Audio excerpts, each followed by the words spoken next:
Thank you. All right, we've hit 11 o'clock. Welcome back. Our next tutorial's Chris Fonnesbeck. He's principal quantitative analyst at PyMC Labs and adjunct associate professor at Vanderbilt University Medical Center. Has been doing this for a while, has taught quite a few tutorials in the past, so let's welcome him and learn about variational inference. Thanks, everybody. Yeah, it's great to be back here. I was at UVA a couple of years ago when I worked in baseball, giving a talk to the new Data Science Institute. So it's good to be back. Thanks for coming, and I'm excited to give this tutorial. It's new content. I've given a lot of Bayesian tutorials in the past, talks and whatnot. And variational inference is something I always wanted to talk a little bit about because I think it kind of gets neglected, but it's a super powerful method for fitting Bayesian models. There's a repository for this if you want to follow along. You don't have to. You can passively watch things today if you feel like it. But yeah. Go to my GitHub, so Fonnesbeck/VI_PyData Virginia 2025. It gives you info on how to set it up, either with Conda or Pixie. I'm going to go through a couple notebooks, but I'm going to start with a few slides just to get things rolling visually here. And feel free to interrupt with questions. I have more content, I think, than I'll get through. Again, I've never given this before, so you guys are kind of guinea pigs, but I think it'll go okay.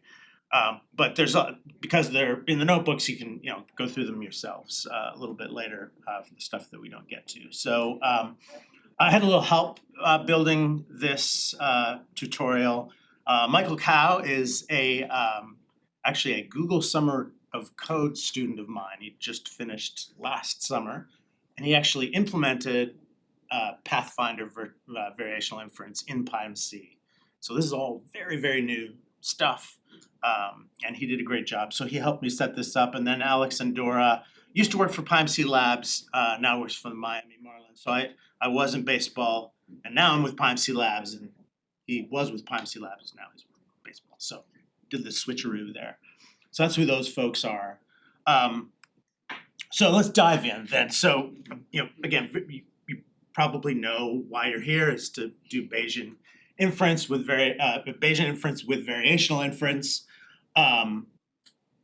Again, for those of you kind of less familiar, Bayesian inference is a way of fitting statistical models using essentially a probability-based approach. There's the required base formula slide right here. I've got one in a little bit more detail. Go over this with at least a little bit of coverage.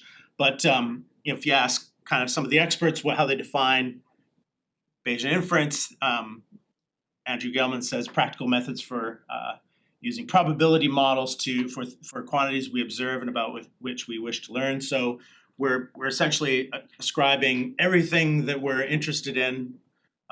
Data, unknown quantities, predictions, missing values, whatever, we give them a probability distribution, and we reason over those.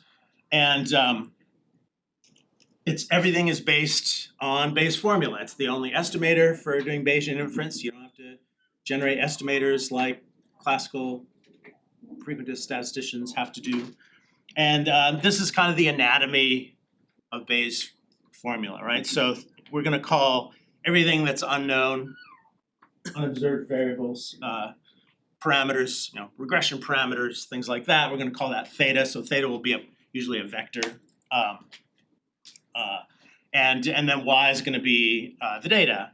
And the thing that we're interested in is reasoning about the things we can't see or don't know, conditional on the things that we have seen or observed. In other words, as the posterior probability shows here, what do we know about theta after having observed our data y? That's the goal, is essentially coming up with a posterior probability. And the things that we have to work with in order to get that are essentially two. One is we have some data, and as I said, we ascribe probability distributions to our data, and we call that the data likelihood, or you can think of it as a sampling distribution, or a data generating model, where that data came from. And then the parameters of that likelihood, the unknowns, we ascribe prior probability distribution. That probability distribution doesn't imply that they're random in any sense, that they're sampled randomly from some sampling process, but rather it's used to characterize our uncertainty in what the true values of those parameters are. And we hope to reduce that by adding data. So the magic of Bayes is that it does this updating of the information state regarding theta using the data.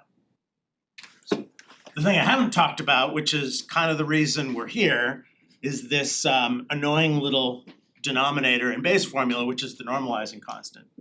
And the normalizing constant, unfortunately, is a big intractable integral because it's just the numerator integrated over all of theta. And again, if theta is a vector, which it usually is, you got to do multidimensional integration, which is either hard or impossible, depending on how big your model is. And so, so we're usually working with what we call an unnormalized posterior. We can't get at the denominator. We can't do the multi-dimensional integration. And so the drawback of that is that what we get from simply just working with the numerator is an unnormalized posterior. It's not actually a posterior distribution per se. And so this is where probabilistic programming languages like Stan, like PyMC, like TensorFlow probability, things like that come into play. They do kind of the magic of either approximating or numerically brute force computationally coming up with the denominator of Bayes' formula. So what we work with is what we call a stochastic program. It's the stuff that we've got. And it's essentially the joint distribution of our data and our unobservable parameters, unknown parameters. And the nice thing about Bayes' formula and more generally probabilities, you can condition those. You can break these up into pieces using conditional probability. So we can talk about the likelihood and the prior as being more or less independent. And then again, if the theta is a vector, we can further break it up using conditional probability as well. So there's a whole menu of alternative ways of doing this approximation, right? So we can't get this exact integral, so we get some sort of an approximation to it. And it starts, from the very basic of, you could just do brute force optimization, BFGS kind of thing, and just do a hill climbing and find the posterior mode, let's say, of the whole model. And the problem with that, of course, is that you just have this single point. It's not truly Bayesian. You don't end up with a posterior probability. You have some estimate of the posterior mode, which sometimes that's all you need, but most of the time it's pretty unsatisfying. And then they get, the alternatives become progressively more sophisticated. We're going to talk a little bit about importance sampling in aid of doing things like Pathfinder, variational inference, but you can use things like importance sampling on its own to estimate a posterior distribution. And there are all these involve trade-offs, right? It's usually performance versus precision, right? The better approximation of the posterior you have, the longer it takes for your computer to come up with it. It works all the way down, and if you take a base course at a place like UVA, you'd spend a few weeks going through all these alternatives, and you'd finally reach the pinnacle, which is Markov Chain Monte Carlo. So this is what I usually teach in these courses, right? This is kind of the de facto standard, state of the art, if you like, method of doing Bayesian inference. So why are we learning about variational inference then, if this is the best way? Well, this is a very good way of doing things. I'm not going to talk very much about Markov Chain Monte Carlo, except to compare. We'll kind of use it as the gold standard. And for those of you unfamiliar, MCMC essentially uses a sampling-based approach to approximate the posterior distribution. And you typically can't sample directly from the posterior for most models of interest. So what it does instead is it simulates a Markov chain, hence the name. A Markov chain is just a sort of a dependent sequence of samples. If the Markov chain has particular properties, if you run it long enough, it will eventually converge to the posterior distribution of interest. So this is just a simulation, showing how it's working. It's using, in this case, this is Hamiltonian Monte Carlo, so it's using a gradient information to help kind of guide its trajectory through the posterior distribution, taking samples along the way. So you end up with a sample, which is great. And you use the exact model. There's no approximation involved. All you're doing is you're using sampling to come up. You're trying to generate samples that look as if they had come from the true posterior distribution. Works really, really great a lot of the time. The limitation, of course, the trade-off, as I said already, is in computation. So here, this is actually an example that I'll use, from an example I'll use a little bit later today. This is a baseball model, and it's using a thing called the Gaussian process to do some nonlinear regression. And it's sampling 4 chains in parallel here using PyMC. So I just call pm.sample. So I build a model, and I call pm.sample, so pymc.sample.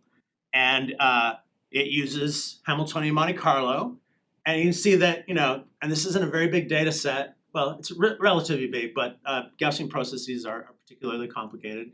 You can see that, it's going to take 20-odd minutes, which, isn't bad, but for a 90-minute tutorial, I can't do this in real time. We have a lot of models that will take days and weeks to sample with MCMC, and sometimes it's worth waiting that long for a really good answer.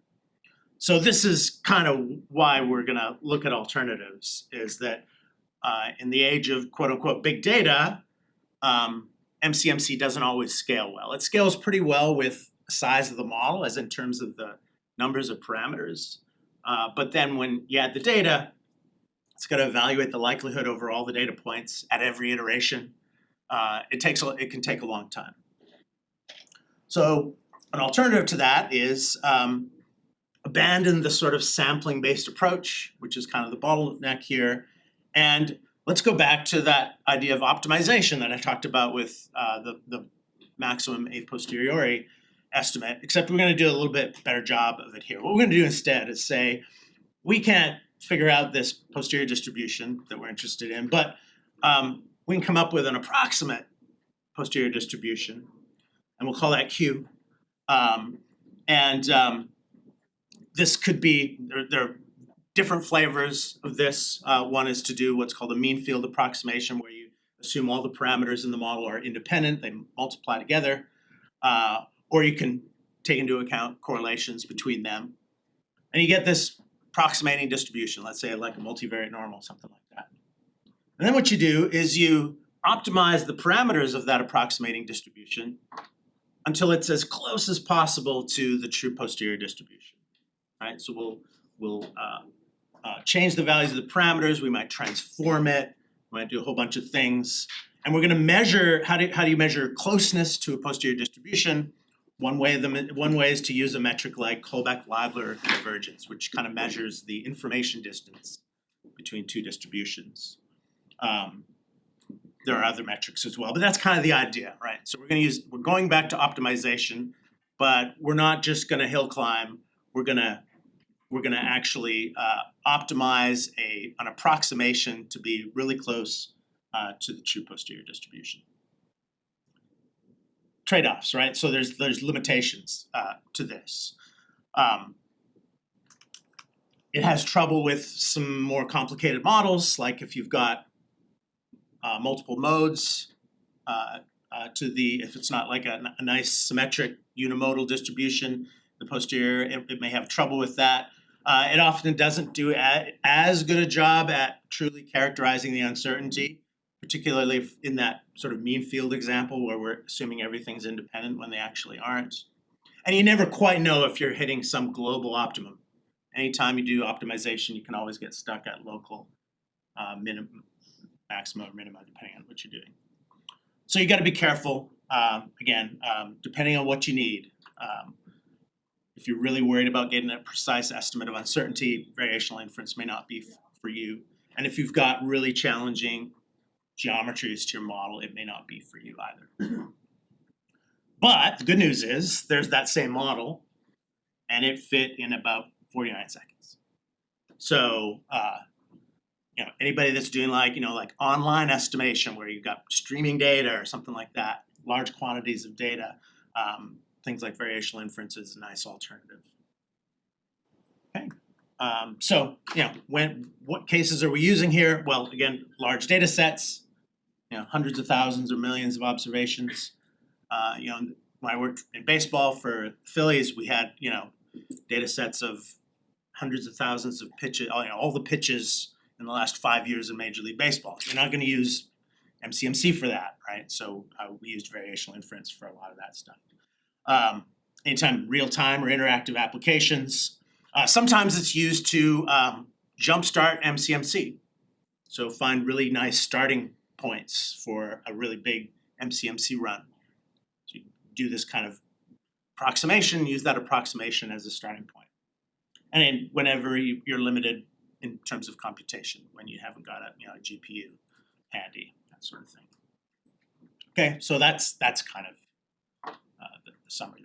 That's why we're here. Okay, any questions? Yeah, go ahead. While I'm switching over to notebooks. I'm a bit confused about the loss function because you don't know the true posterior. Yeah.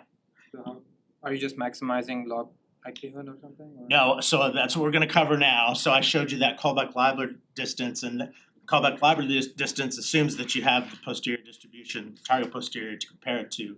We're going to use a piece of that called the evidence lower bound, which is a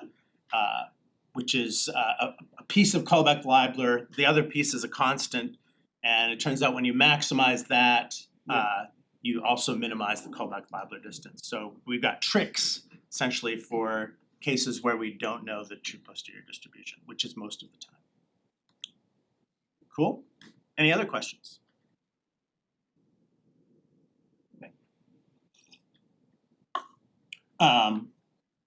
Right, so this is going to be a little bit mathy, but don't worry about it. So I'm used to working in kind of diverse audiences, right?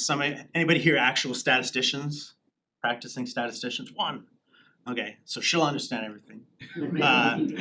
How many are Python programmers, Pythonistas, developers? Yeah, most of you. How many are data scientists? Yeah, so a lot of cross-section in between. So the math is going to be there for you. I'm going to describe it at a high level. It's impossible kind of not to talk about it. I'm going to describe it to the extent that it helps you gain an intuition as to how variational inference works. Don't worry about absorbing all of it. So, fair warning. Can everybody see, is my zoom factor here okay? Is that good for everybody? Good. So I'm going to kind of work up from, I like to do this when I teach, is kind of start with a simple example, do it by hand before we unleash PyMC that kind of abstracts away all of this garbage so that you can use it in practice. So hopefully we'll, in this notebook particularly, we'll gain a little bit of intuition as to how VI works. There's a bunch of ways of evaluating these complex posterior distributions in the absence of MCMC. There are what are known as divide and conquer approaches, where you kind of divide the data into pieces and then somehow recombine them later on, which are kind of cool but awkward and kind of hard to generalize. What we're looking for is a method that is kind of as general as MCMC. The nice thing about MCMC is you can throw pretty much any model at it and it will work, right? You don't have to come up with a bespoke sampler every time you use it. We want to do kind of the same thing with with variational inference. So we're going to do the second approach, which is building an approximation, and this is the notation I'll use throughout. So again, this is the posterior we're interested in, P of theta given X or Y, using some other distribution. Q will be our approximation, okay? All right, and there are various ways of doing this. You may have heard of a Laplace approximation, which you essentially take a Taylor series expansion of the true posterior distribution and cut it off at the quadratic term, and you squint at it and you say, hey, that looks a lot like a normal distribution. And you treat it as a normal distribution and you sample from that. We're gonna take, again, a slightly different approach. So we're gonna start with a very simple, trivial example, so trivial that you don't really even need Bayesian inference to get at it. What I'm gonna do here is I'm gonna try to approximate a student t distribution with a normal distribution. So not very impressive, but a good place to start.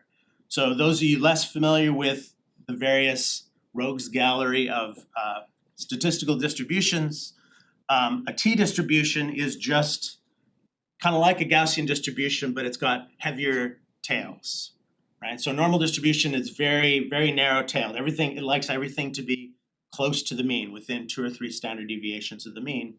And sometimes you have, outliers that you want to model. And so this is where student t distributions come into play. So we'll have a look at those. So we're going to use SciPy stats for, again, I'm not going to use PyMC yet.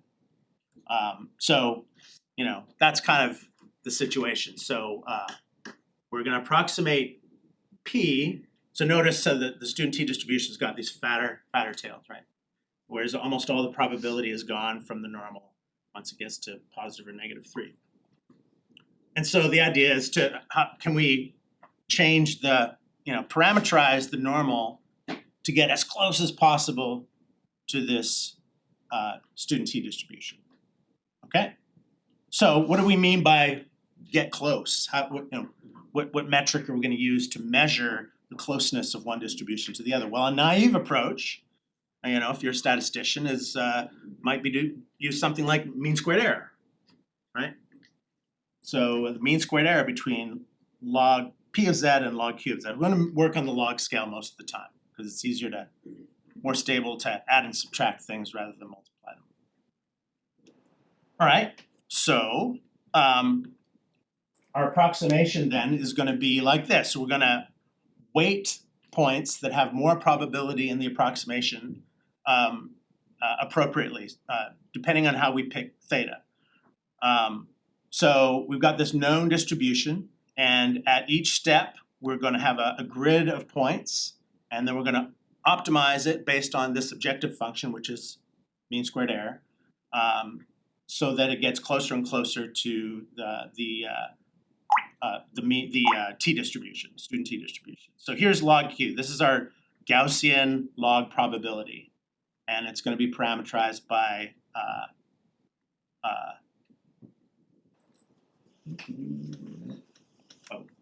theta is going to be the input, and then mu and log sigma.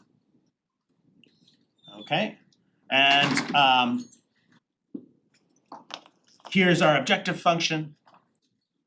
Okay, so we have a grid of values. We build the weights and the differences. So here's our difference, and then here's our essentially our sums of squares here. And then all we're using is SciPy minimize, and we're going to use the Nelder-Mead algorithm in this case, right? So we're using mean squared error to reparameterize. We're going to start with just a standard normal and get it as close as possible. And this is what we get. And so, what it's doing is it's increasing, what it really did was it increased the standard deviation so that it kind of, soaking up a little bit of that probability way out in the tails. And so then it ends up kind of, underestimating things in some locations and overestimating it in the other. So, first problem with this, mean squared error is not terribly robust, right? It works okay for things like this that they're sort of normal-ish, that's symmetric and unimodal and things like that. It's not very general. And so this is where we're going to use a more general objective function. And in this case, I mentioned it already, callback Leibler divergence what we're going to use. So what this is essentially an entropy metric that measures the distance in kind of energy between two distributions, or information, if you want to think about it that way. It's always non-negative, so it's not quite a distance, because the Kullback-Leibler distance between Q to P is not always the same as P to Q. So it's kind of like having, a place on a hill and a place at the bottom of the hill. The distance is the same going up and down, but it's harder to go up than to go down. It's kind of that idea. But we're going to think of it as a distance. It's a divergence measure. Okay, here comes the scary math. It looks like this. So the approximation is in terms of, or the distance is in terms of Q, so it's the approximating distribution, which is what we have. And then log Q of theta over P of theta is, that ratio is essentially measuring that difference in probability. And then of course you have to integrate it over all of theta, right? You can break that down, right? Because we've got a log ratio here. There's a term here that essentially is associated with the entropy of the approximating distribution, and another term having to do with the expected log likelihood of our target distribution under Q.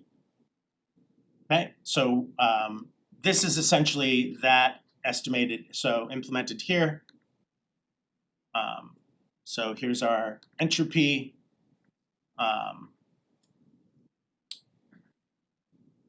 And setting up a grid again, and then our log Q, and there's essentially our Kullback-Leibler divergence. So in this simple example, we kind of have to implement all of this stuff by hand. We're going to learn how to generalize it a little bit later. So it's the same idea. We're going to do an optimization here. The only thing we've done here is we've swapped out mean squared error, and we substituted in this Kullback-Leibler divergence. Okay, and we get, in this case, exactly the same thing. So it did exactly the same thing as mean squared error. So this is as close as you can get with kind of a Gaussian approximation. Just as kind of, a little exercise here to kind of move a little bit away from the super simple example. This is kind of a manual optimization tool. No, I have to make it a little bit smaller. There we go. Where we pick a target distribution, let's say a Gumbel distribution, which is skewed, a little bit harder than a student T. And you can kind of do variational inference by hand here. So you've got a measure of Kullback-Leibler, an estimate of Kullback-Leibler over here. And then we can manipulate the mean and standard deviation of the normal to get as close as possible.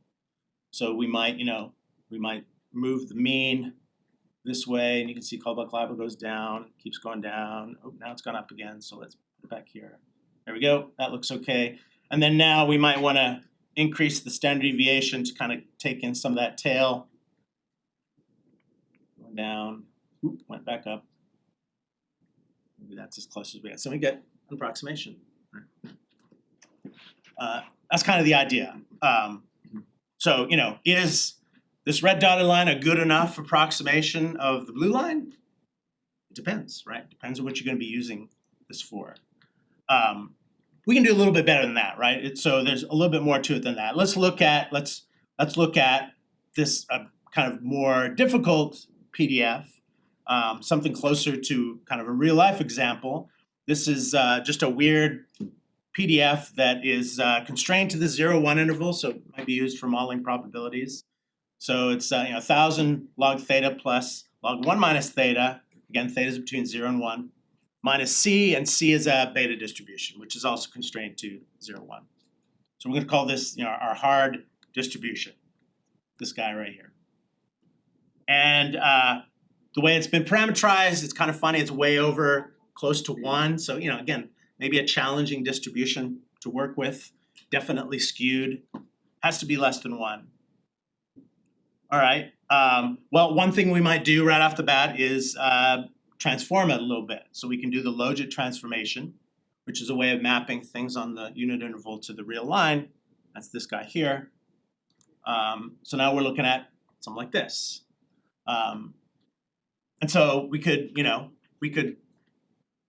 again, use our normal distribution and maybe rescale the Gaussian a little bit to match the support of theta here. So here's our log Q unit. So on the unit interval, it's underwent a transformation, and we optimized it. So this is using this is the same thing, except it's Kullback-Leibler on the unit interval. And there we go. So not too bad. We captured a little bit of the skewness because of the transformation that we applied to it. But it still doesn't look amazing, right? Rescaling our Gaussian to match the support probably doesn't, again, generalize very well. Ultimately, we're looking for something a little bit more general. So let's do the opposite. Let's now instead transform the parameter space to that of a Gaussian. So let's use the Gaussian as our standard and try to change our posterior distribution to match that a little bit better. And again, we're going to use the logit, the inverse logit rather. And there's anytime you do a transformation, you've got to include a Jacobian to account for the differences between the two. So this is kind of our new log posterior probability. So we're going to call this log P easy. So it's a little bit easier. So this function is just implementing the line above in Python. And then we can run that using the same. Okay, and that's a lot better, right? Much better than that. And a little bit more general. Okay, so not perfect, but this is going to be our general strategy for doing variational inference in kind of a general way. Okay, so the big problem, which has already been identified, is that these are I already know my posterior distribution, my true posterior distribution, is that, and I was able to hand code it into my optimization routine, right? We don't have that all the time, right? This is the whole point of doing this, is you want your arbitrary model and be able to throw it into PyMC and get a result back. So what if we don't know what P of theta is? And we can write it down, like we can write down the likelihood and the prior and things like that, but we don't have the full posterior distribution to work with. All right, so let's revisit Kullback-Leibler divergence, right? So remember, it was this guy. And those of you who are statisticians will recognize this general form as an expected value, right? It's an expected value with respect to Q. So we can rephrase this mathematically as this. So expected value with respect to Q of the log of that ratio. And again, logarithms allow us to do this. So it's the difference of two expected values, log of Q minus log of P. So log of the approximation versus the log of the posterior. And then this posterior distribution, using conditional probability, Bayes' theorem, whatever you like, you can re-express that as the joint distribution over the marginal. And we get this, if we do a little bit of rearranging of terms, we get this. And it's this log P of x, which is the denominator of the Bayes formula that we aren't able, it's completely intractable. And then these two terms up here. Okay. You just stop concentrating on the concept. Yes, yeah. So what we're going to do is we're going to ignore P of x. The nice thing about it is that it's a constant. Notice that theta does not appear there. The other piece, the other two terms, is something called the evidence lower bound. And the subsequent math down here is going to show you that essentially it serves as a lower bound to what you will get if you were able to do the multidimensional integration. So Kullback-Leibler, all that scary math that I just did, comes down to, you can break it down, that integral, into a piece called the elbow, which we're going to work with, and then the scary log evidence that we don't have.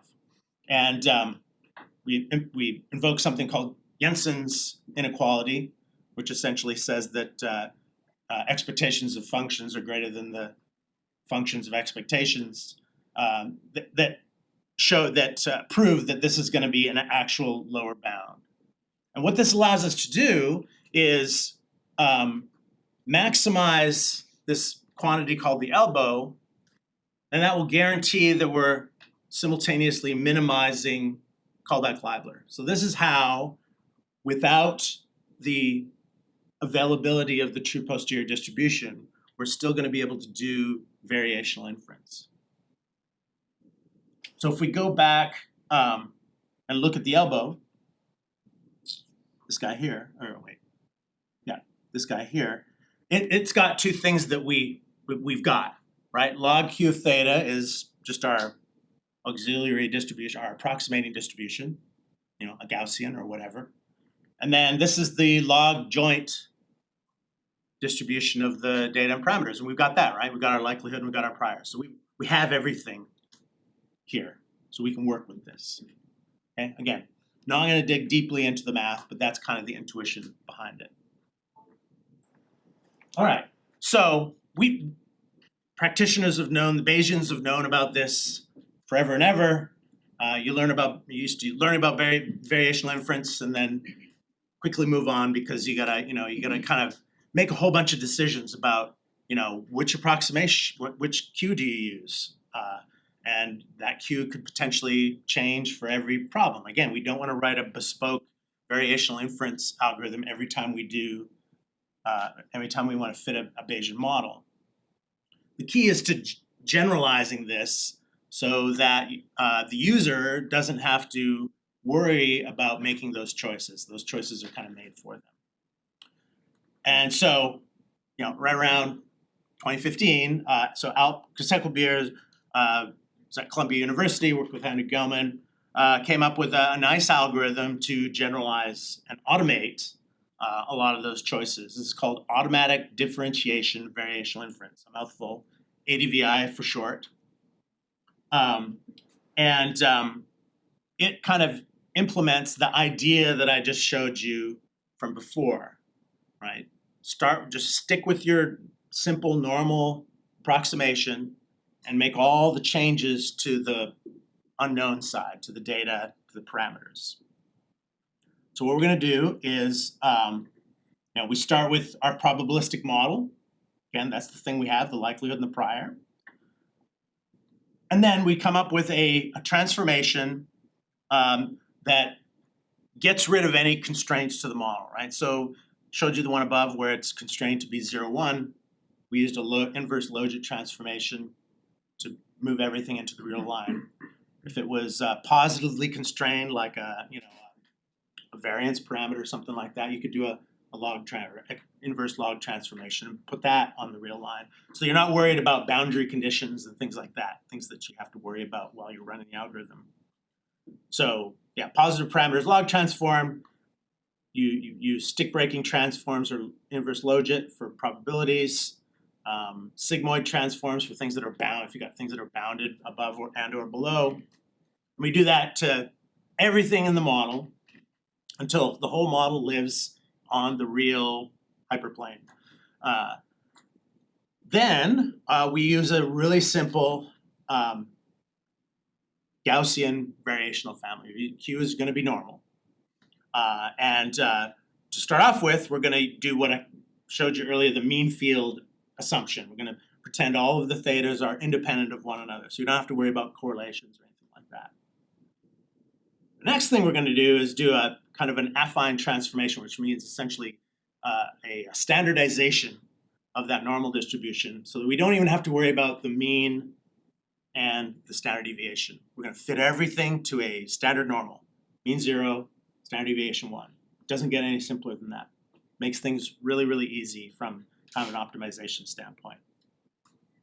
Okay, and then we optimize the variational parameters using stochastic gradient descent, just hill climbing.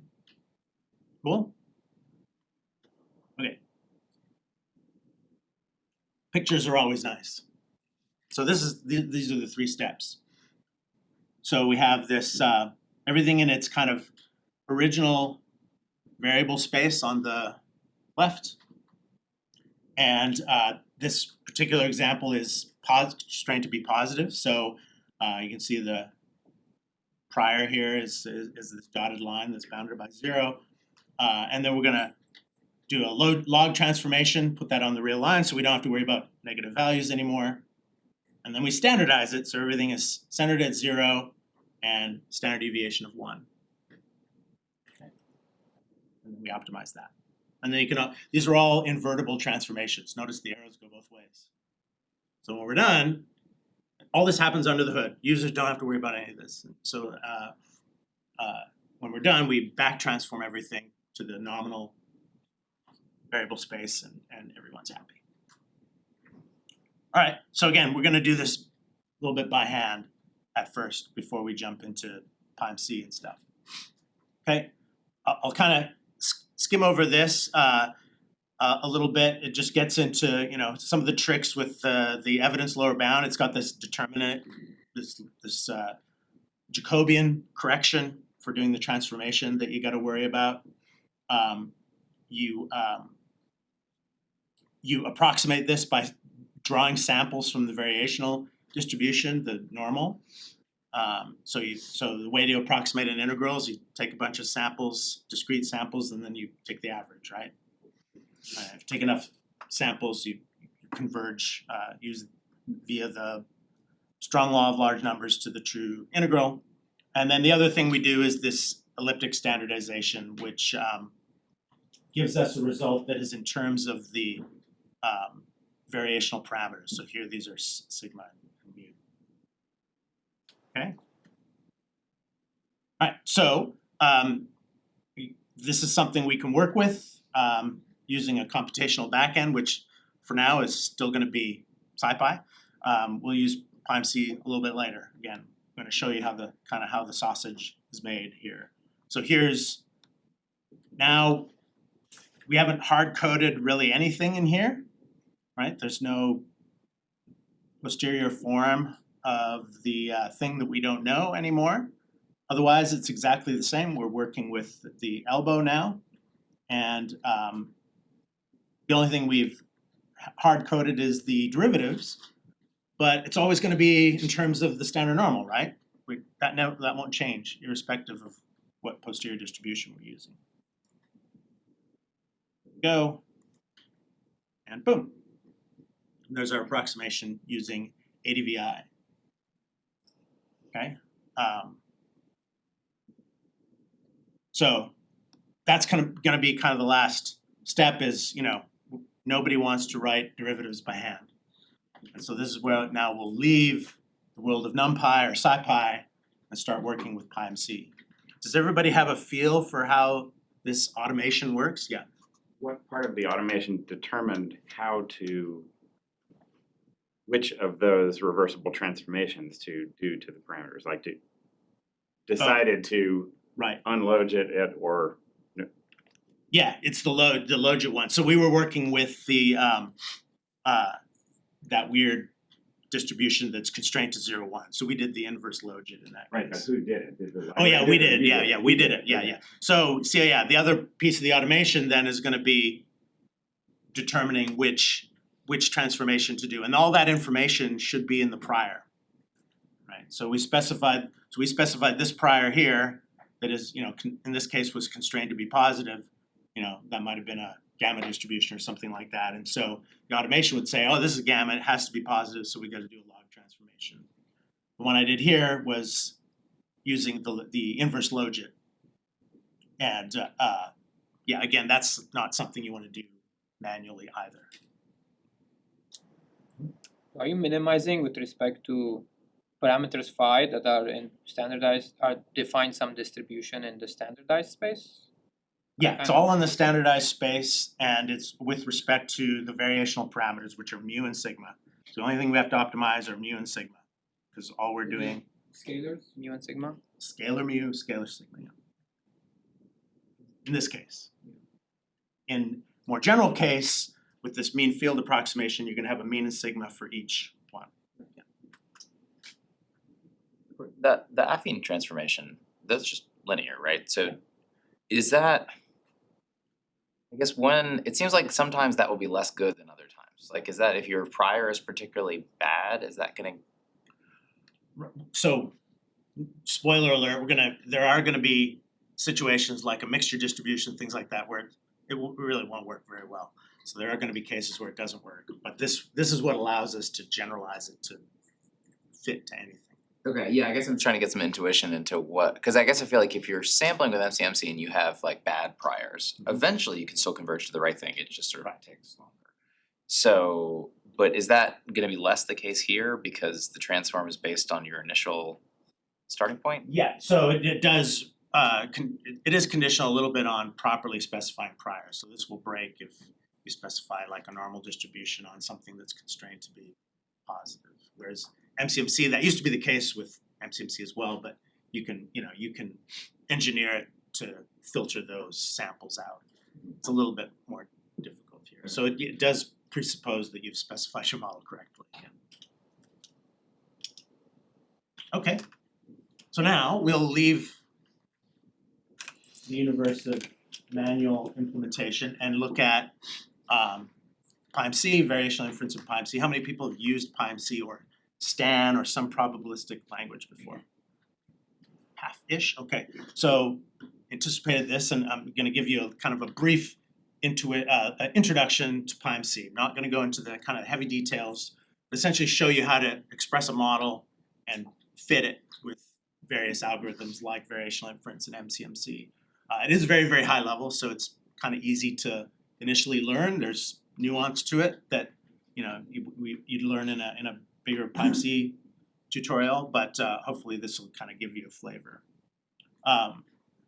So the idea with PyMC, like all probabilistic programming languages, is to kind of abstract away the model fitting part and to a certain extent the model specification part to make it really easy to specify models at a high level with kind of an intuitive syntax and fit almost virtually any model that you can write down in math, you should be able to write in PyMC code in Python. So it includes a bunch of fitting algorithms like MCMC and variational inference. It contains almost every probability distribution you will ever need, and if it doesn't have it, it's easy to write a custom one. There are companion packages like RVs and Prelis that do things like convergence diagnostics and output processing and prior elicitation, things like that, very extensible, and so on. So there's the PyMC ad. Again, the default, kind of the de facto standard here is using MCMC sampling, using a self-tuning version of Hamiltonian Monte Carlo called NUTS, the no U-turn sampler. And what we'll do here is, we'll fit a few different examples and kind of compare what you get with the gold standard to what your approximation under variational inference might be. So just to give you kind of an idea of what a PyMC model looks like, if you haven't seen one before, we're going to simulate some logistic regression data, right? So we've got, true, false, yes, no, live, die, kind of binary outcomes, and we're going to fit a logistic, trying to recover this logistic curve. And I've used a mean of -1 and a slope of 2. So beta naught, -1, beta 2, or beta 1, 2. Gives you this curve, and so we're going to kind of try to recover those here. So a logistic regression, for those unfamiliar, it's a transformed linear regression, transforms things to the unit interval to model things like probability. So we're modeling the probability essentially that y equals 1 here. Okay. And so, when we're building Bayesian models, the first thing we have to do is kind of write down our full probability model. And in this case, it's this. So we're estimating mu and beta. And our unnormalized posterior is our likelihood. And our likelihood here is either a binomial or a Bernoulli distribution, modeling the zeros and ones. And then we've got a prior for mu and a prior for beta. Okay. And kind of the key idea here is that the priors and the likelihood kind of model two different types of uncertainty. With the priors, you're modeling our knowledge about the true values of, in this case, mu and beta.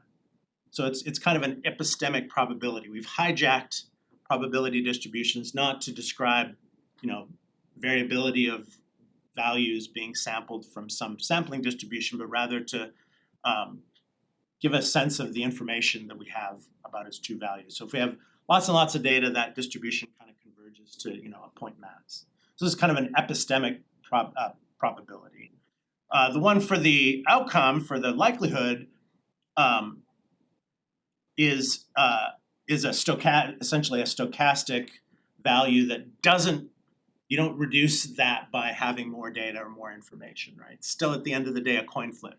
Even though you know what the probability of heads is with certainty, there's still sampling uncertainty associated with it.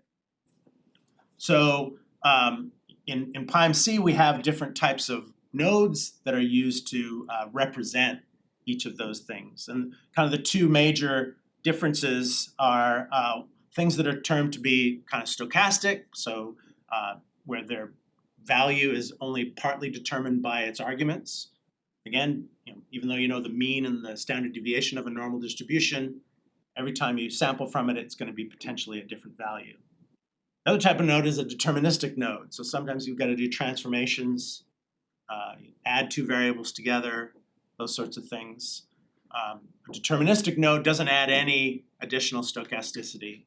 So conditioned on its arguments, it's always going to give you the same answer. The stochastic variables are typically represented by an underlying probability distribution. So to build this simple logistic regression model, we're just going to take a normal distribution. First, we're going to instantiate a model, the PyMC model object, give it a name. And what we've done in PyMC is we've kind of hijacked the we've kind of hijacked the with statement here, the context manager. And anytime you declare a PyMC variable inside the context manager, it adds it to the model object. So we've now got, if we define these two priors for mu and beta, they've automatically been added to the model. So if we run this code, we can visualize this. So model 2 graph views makes a little graph. So there's a model, it's got two parameters, not connected to anything yet. Okay, so we've created a model object and we have created two variables inside of it. These variables need to be inside of models. If you try to declare a mu outside of the model, it says no model on the context stack. Doesn't know what to do with it. These are kind of objects intimately tied to PyMC models. And again, that's our menu of probability distributions. They're all there. Continuous, discrete, multivariate, univariate, time series distributions, all sorts of stuff. It's all in there. All right, so here's our, what we're going to do is come up with our expected value, call it theta, and this is just our regression equation, untransformed. Okay, and this is one of our deterministic nodes. So theta, again, doesn't add any uncertainty. If we look at the unobserved random variables in the model, we see mu and beta, but we don't see theta. The reason is the way we've declared theta is just as kind of an intermediate value. Notice mu and beta had nice little names here, mu and beta. This is just an expression that will be used somewhere later on in the model. Doesn't get retained when we do sampling or variational inference or whatever. If we wanted to retain theta in the output of our model, we'd have to wrap it in a deterministic object. So do it like this. But a lot of times you'll have these intermediate values that you don't really want to keep, that actually just take up a lot of space in memory or storage, and so they get thrown away at every iteration. Okay, and then the last step here is our likelihood. And as I said, this is a Bernoulli likelihood. This is just a model for a single coin flip, essentially. And its expected value is theta, but here's this inverse logit transform.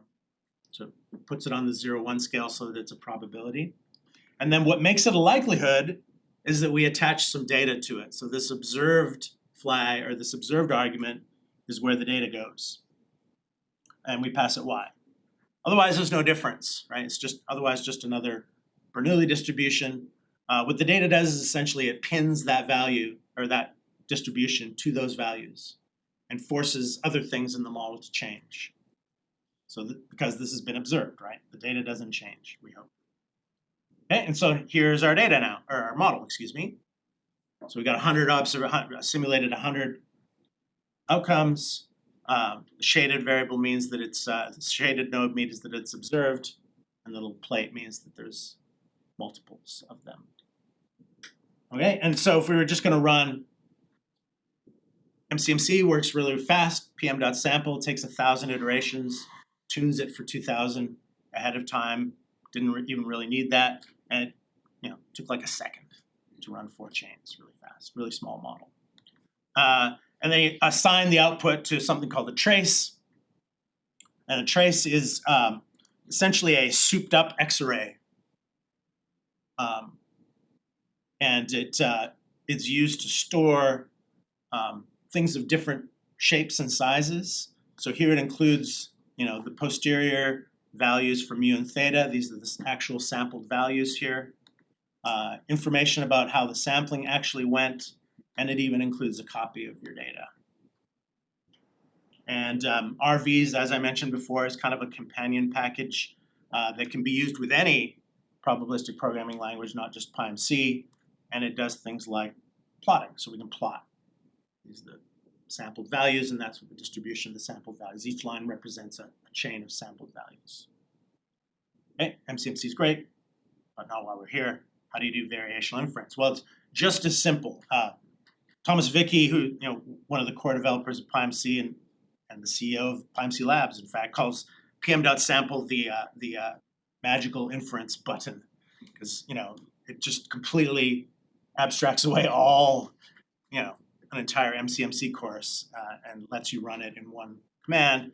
Well, similarly, we have something similar for variational inference, and that's pm.fit. To run pm.fit, by default, it's going to run ADVI, and we get this instead, this variational mean field approximation object at the other end as well. It's got some attributes as well. You can look at the elbow. This is actually the negative elbow, because at the end of the day, we're using SciPy minimize, so working with the negative elbow rather than the elbow, so we're minimizing this, and you can see that it's converged to something. We hope that that's true posterior. Right? Like anything else, it's slightly stochastic. We can look at the posterior distribution. So what were was -1 and 2, right? So not too bad. And this trace is not MCMC samples. These are independent samples from the approximating distribution that has been, hammered into shape to look like the posterior. And again, mean field assumption, which in this case is probably fine. We're saying that the mean and the slope of this regression model are independent, probably perfectly fine. But you can do a thing called full rank ADVI, which uses a multivariate normal rather than a bunch of independent, which means you work with a covariance matrix, which is harder to work with. So it takes longer. In this case, it didn't take much longer. But And did a slightly better job, right? 2 is now closer to the peak, and -1 is closer to the peak, so got a little bit out of it. But yeah, took 1.1 seconds instead of 1 second, right? So in this case, it didn't matter much, but you'll find that full rank gets slow really quickly. All right, let's do something slightly more difficult. Let's look at a mixture model. So PyMC's got a nice distribution for mixtures of normals. So this is a 2-component mixture, 80-20 mix. With each one's got they have the same standard deviations, but they have different means. Okay, so we have a normal mixture. We give it the mixture proportions. You know, these could be things we estimate, but for now, I'm just going to try to recover those. And then I'm going to take the sign transformation just to show you how these deterministic. So I can do kind of arbitrary transformations of this stuff if I want to. Okay, and I can do pm.sample, and voila. Right, so it recovers the 2 peaks. The proportions look relatively good. Let's try and do the same thing with mean field approximation.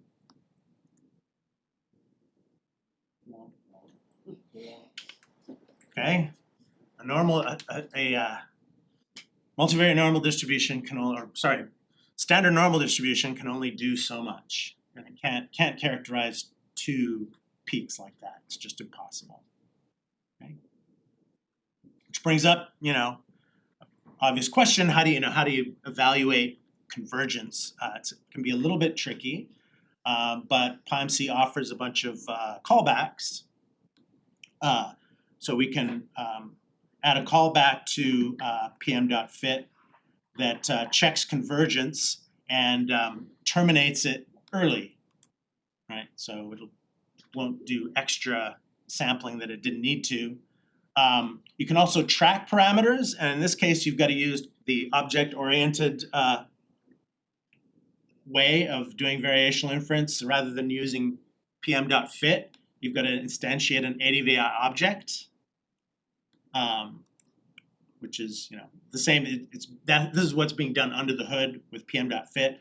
But what we're going to do is look at the shared parameters. So these are, again, always normal distributions. We call them mu and rho here because it's based on a paper called Bayes by Backprop that calls sigma rho for some reason. I'm not sure that was a good decision. But anyway, it's the mean and the standard deviation. And they have particular values. And so what we can do is we can track how these values change as we do ADVI. So we're going to instantiate a tracker callback and pass it those values. And now we got to do, again, we're calling the fit method now rather than the fit function. And then that tracker as the callback. And we can see that starts to converge to something, maybe. You can, if you're not happy with that, you can keep sampling. So ADVI refine adds another n iterations to that. And oh, look, maybe we hadn't converged. Still exploring, so it's always a little bit difficult to tell. We can compare this to nuts, and yeah, it does a crappy job. No wonder it hasn't converged, because it's probably jumping from kind of peak to peak a little bit. All right, so not the way. But we don't have to abandon variational inference altogether. There are other algorithms that are available to us.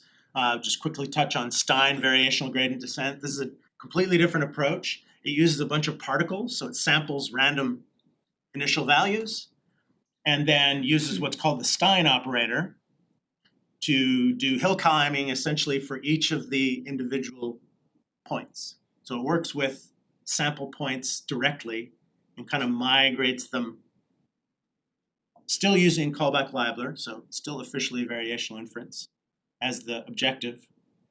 And when that density starts to approach the density of P, then it stops. And I've got a cool little demo.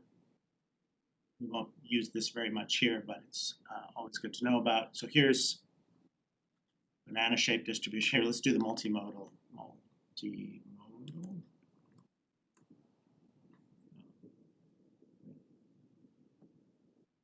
Just typo modal. Ah, that's right. No, just can't spell.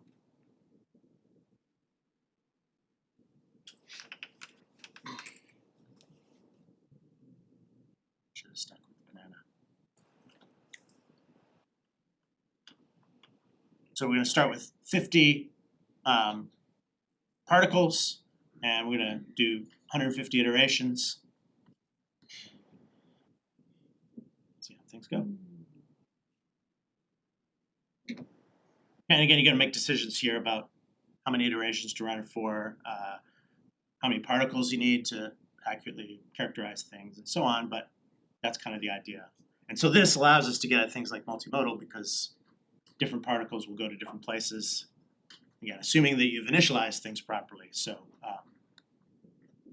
so we can run this in PyMC using SVGD rather than ADVI, which is the default, and then pass it numbers of particles.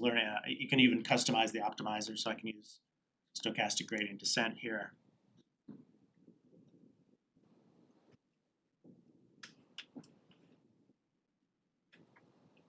So this is just doing the previous one, but without capturing out snapshot frames. Yeah.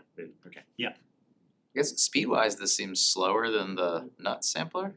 Oh yeah, yeah. Well, no. For this particular model, yes. For larger models with more data and larger models, maybe not. So this one probably isn't done yet, but you see it captured the modes, but we probably don't have enough particles, or you didn't run it long enough to get the proportions right. So it's a little bit fussier. What at a high level keeps those particles from just all clumping up at the peaks? There's some Well, because it's using callback-Labler just metric as the objective function. So everything clumped at a peak would have way too small of a standard deviation, and it would be a poor callback metric. Gotcha. Another way of speeding things up is mini batches. So we can do mini batch. So if you're familiar with this from machine learning context, break your data set up into subsets, and at each iteration you give it a different subset. So you get what's called a noisy gradient, which not only helps speed things up, but also helps you avoid getting caught at local minima. So here's just a simple model for recovering mean and standard deviation of a normal distribution of shape 100, so it's 100-dimensional, very normal essentially. And this is one where, if you run it without, this would have taken about 20 minutes to fit, because I sampled, how much data? 400,000 points, a 100-dimensional distribution. Mini batch, you specify a mini batch object, give it a batch size. The only other thing you have to add is you gotta let PyMC know what the total size is so that it can do the likelihood calculation the right way.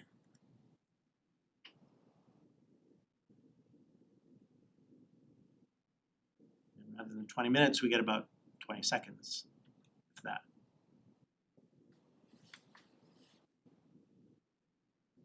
Okay, might have converged on something there. Okay, any questions while I switch notebooks here? One more topic, and it's kind of a big one. This is the latest and greatest variational inference method. Oh, sorry? Yeah, so with ADVI you have this, like, your target family is this, like, normal distribution centered in this, like, this normalized space of parameters or of data, parameters. So when you do this particle swarm thing, I've already forgotten the name of it. Is that is it fair to say that's more of like a non-parametric? Like, are the particles themselves parameters, or like it's you can have more parameters with more particles? I think it's still parametric because it's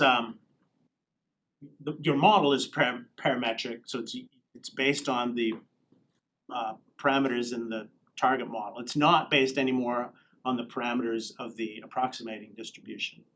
So yeah, it's non-parametric. Yeah, I guess you could say that they're initialized from some distribution. It's a normal with some wide standard deviation. Mhm. But you could arbitrarily, the algorithm doesn't specify a way of sampling those, so you can arbitrarily sample them. Okay. But obviously, if you do a poor job of initializing them, they can not function. Yeah. So everything is sampled using parametric stuff, but yeah, you're not using your Q. There isn't really a notion of a Q approximating distribution here. It's just a set of points. So So you don't have to, that might be a way of thinking of it as non-parametric. like you don't have to in your prior you don't need to know how many modes there are. Like the particles will, if you do everything right, the particles will find the modes and Yeah, it would help. Like you probably help to do some, mode finding and things like that to get a sense of sort of what Certainly, you want to know kind of the support of the posterior distribution a little bit. So yeah, it's a little bit fussier and less automated than ADVI. So Pathfinder Variational Inference is relatively new. Paper is 2022.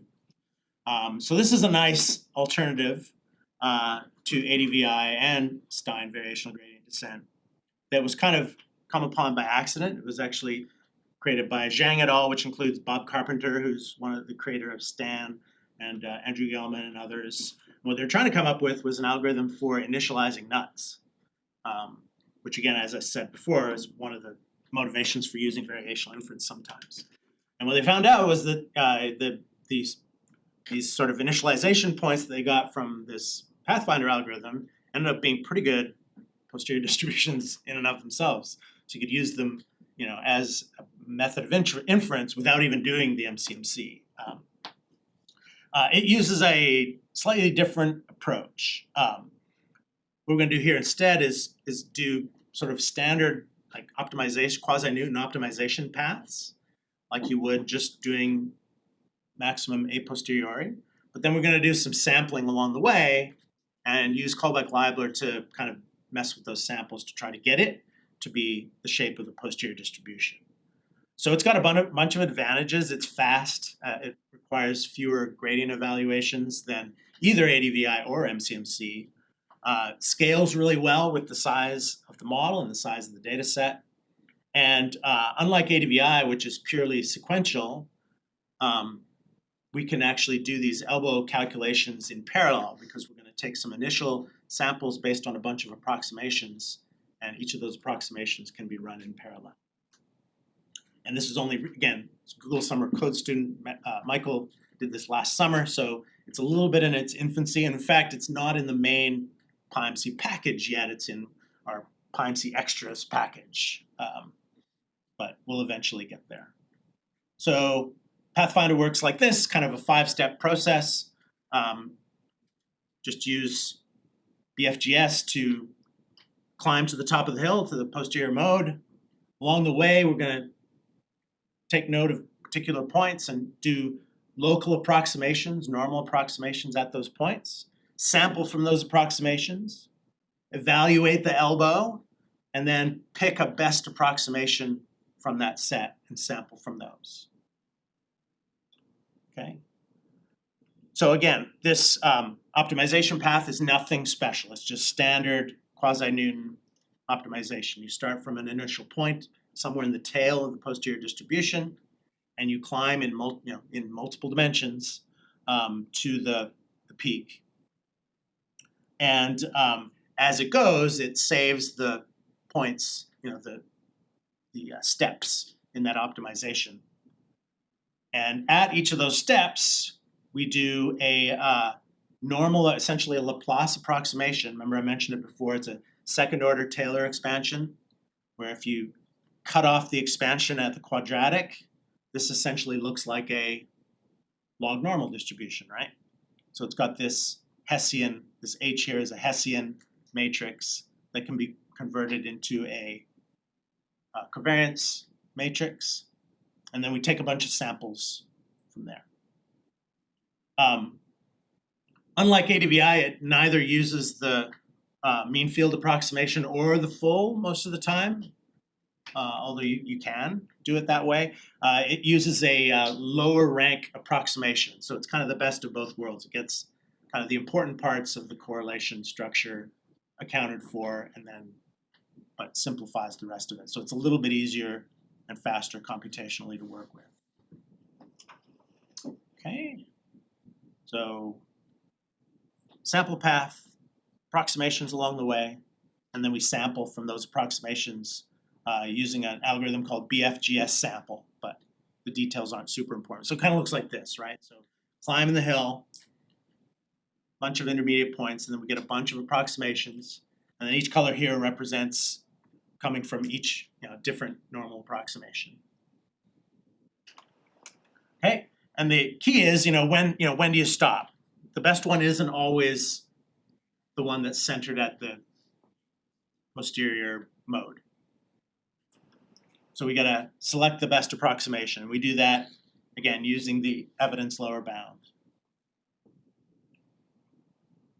And then final sampling, we do the way that we do that once we select the best approximating distribution. The way that we make those samples even better is to use what's called Pareto smooth importance sampling. And I mentioned importance sampling earlier on as a way of doing posterior estimation in general for Bayesian inference. It's good for estimating unknown densities. The idea there is similar to kind of ADVI or variational inference. You use a tractable probability density, notably one you can sample from. You sample from those, and then you reweight those samples using the target density that's more difficult to work with. So it looks like this. And so you end up with these sampling weights, and then you can even estimate standard errors that are weighted as well. Just a quick example, like let's say we had a gamma distribution. Like that. So gamma distribution skewed has to be positive, and we're gonna once again use a normal distribution, samples from a normal distribution to approximate it. And so it's really simple, right? Let's get 10,000 samples from a normal. We weight it based on the ratio of the target PDF to the proposal PDF. You got to do a little bit of cleanup, like if there are invalid weights, you remove those. But otherwise, we normalize them to ensure that they sum to unity. And we get samples that look like they've come from a gamma, but they haven't. They came from a normal. They've just been reweighted. So obviously anything less than 0 would get a 0 weight, right? That's the kind of the idea here. They'll do the same thing with posterior sample, these best approximate sample from Pathfinder. The other enhancement that you can do to this is, like with any optimization, you can get unlucky and pick a bad starting point. So you can do multi-path Pathfinder, which also can be parallelized, right? So you can have a bunch of starting points, kind of like Stein variational gradient descent. You probably don't take 500 of them, but 20 or 50.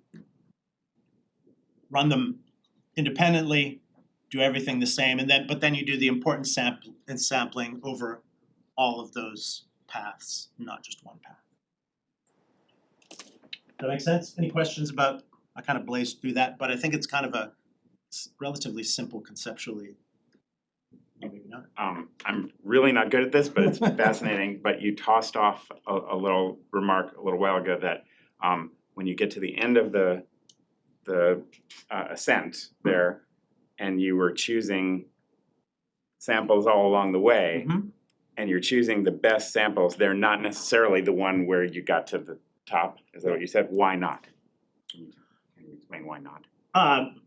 In some cases, it might be like if you're doing a really simple model, it probably estimating a t distribution, probably the one centered at the mode is going to be the best one. But let's say that mixture distribution where there are two modes, where you're only going to ascend to if the approximation probably isn't the one that's on one of those modes, it might be somewhere in between. There's another example in the paper. If you read the paper, something called Neal's funnel, which happens when you're doing hierarchical modeling, where the standard deviation of a random effect affects obviously the variation of the samples that come from it. So you get this funnel shape, and if you run it to the mode, that it ends up at the very end of the funnel and does a really poor job of estimating everything that's in the thick part of the funnel. And so the best one is kind of, halfway there.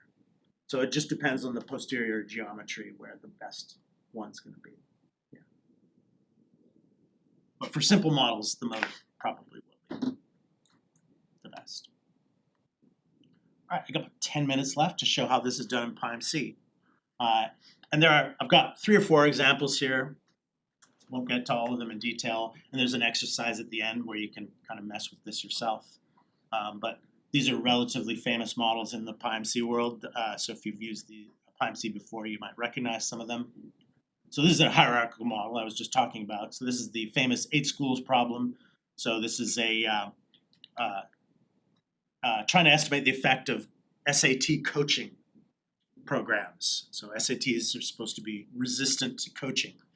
And so these are 8 different schools, and these are there's control versus intervention.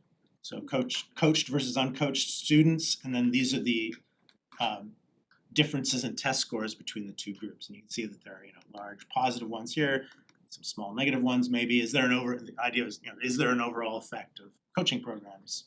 And then these are just observed standard errors around those. So we're going to build a little hierarchical model. So we're going to say that the coaching effect is we're going to estimate some baseline coaching effect, and then allow there to be variation from school to school. Right? We want to know that overall, is there kind of a coaching effect? So we have a normal distribution because there are differences in scores. They're not raw scores, and they're mean scores. Because they're mean scores, we can invoke central limit theorem sort of thing and say that they're normally distributed. So we're going to use a normal likelihood, and there's going to be a mean coaching effect, baseline we'll call it, and then a standard deviation, how variable things are overall with the schools. So that's what that model looks like. And then we're going to fit it 3 different ways: NUTS, ADVI, Pathfinder. And I'm just going to use single path Pathfinder.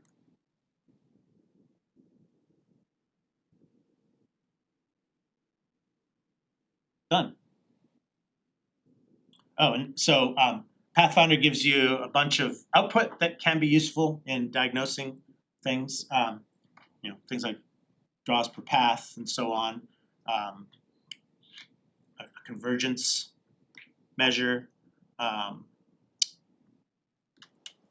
importance sampling, whether if the Pareto K for importance sampling gets really large, that can be unreliable. So just a few little diagnostics. But let's just look at the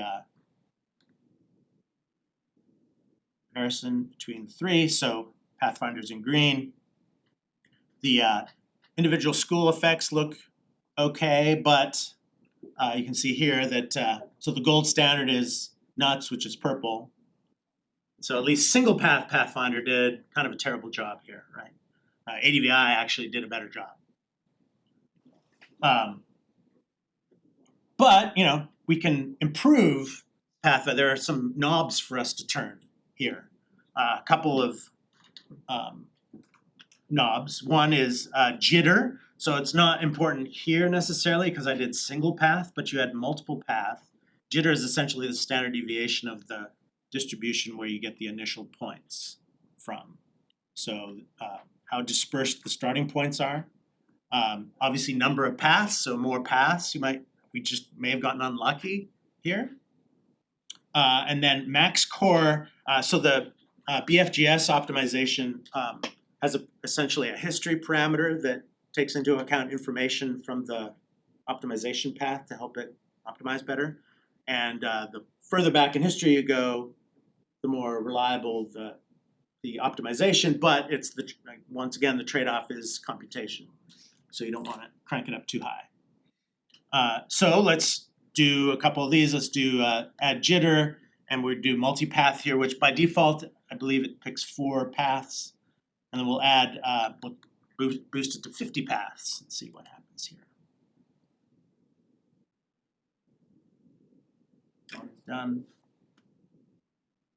It's not a great progress bar because it only increments when a path is complete rather than the progress of the underlying path. But here we go, and then you see we improved it quite a lot.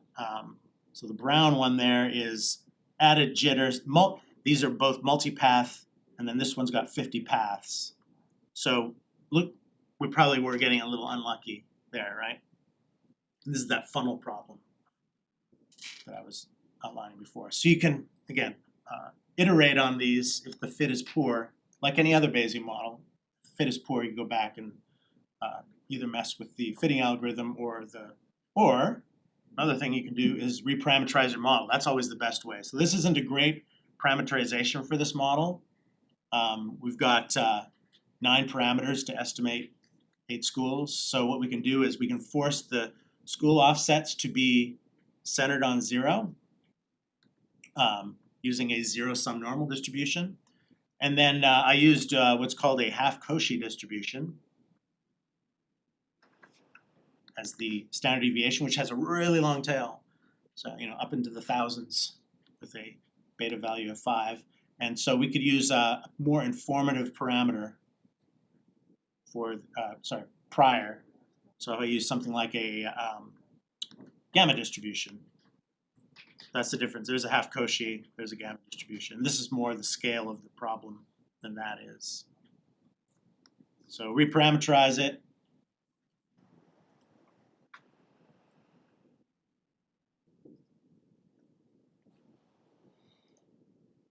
It's a different nut sampler there. This is an accelerated nut sampler called NutPy. There, so single path Pathfinder did just fine because it was an easier model. We improved the posterior geometry of the model, and it helped. Cool. We only have 3 minutes left, so I think I'm going to stop there. There's a couple other examples here. One is a rugby game outcome model. An interesting is one from my baseball life, which is spin rates on fastballs and estimating those with Gaussian processes, which is the example I showed you in the slides from before, where the model would take 20, 30 minutes. Pathfinder will do that in a few seconds. And then at the very end, the famous radon example, which is another hierarchical model that you can do as an exercise to see if you can prove it. So again, we're doing this for the sake of kind of speed and scalability. Trade-offs with MCMC. I think most of the time we want to use MCMC when we can, but our problems don't always fall into kind of the wheelhouse of sampling-based approaches, and variational inference is often overlooked. People just stop using Bayesian inference instead of trying to come up with a better methodology. Things like Pathfinder are really exciting because it not only generalizes variational inference so that it can be used for any problem, but also makes it a little bit more performant.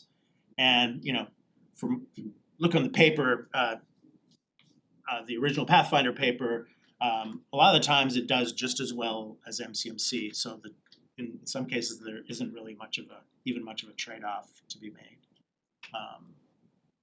So I'll stop there. I think I left exactly 1 minute for questions. So, but I'll be around all afternoon, and I'm happy to chat with people in the hallways. So, awesome. Thank you so much.